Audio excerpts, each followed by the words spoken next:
Australia has sanctioned all Russian oil coming directly to Australia as part of a wider range of sanctions.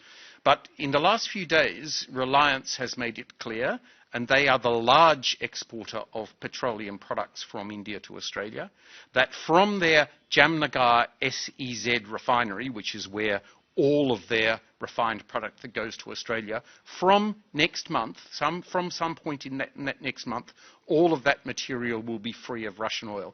That's a very positive step forward, and we're very pleased that Reliance is doing this. Yes, of course. It basically means that life is much easier for you, and Indian refined oil can get to Australia, and all these sanctions will not apply. The sanctions will apply, but we'll be very pleased to be receiving a large quantity of Indian refined oil, which is completely free from Russian petroleum. That's a good result for India. It's a good result for Australia.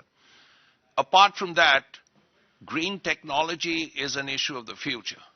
Now, Australia, apart from Chile, Argentina, and Bolivia, has very large quantities of lithium. Did this issue come up in the discussions? Because oil is all very good, but 10 years from now, we'll be looking at lithium. Well, it did come up, but to be honest, this has been in our conversation for quite some time. Australia's Critical Minerals Office has had a partnership with the Cargill organisation, which is under the Ministry of Mines here in India, and that has developed 5 specific projects in lithium and cobalt in Australia that Indian investors can look at in order to invest and get offtake. Those 5 proposals are with the Indian side. I understand some commercial negotiations are going on. That's a very good thing.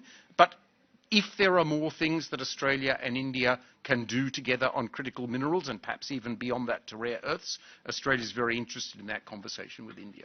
And also uranium, you would imagine. That's true. We have a safeguards agreement on uranium, which was put in place 10 years ago. There are ongoing negotiations to see if we might be able to take that to the next step. That's very much with the negotiators. High Commissioner, a lot of people are waiting for the next Quad summit. Now, you are part of Quad. You are part of Malabar.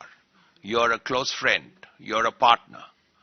When is it likely to happen, the next Quad summit in India? Well, I'm so pleased you asked me that question. The Quad is extremely important for Australia, as it is for India.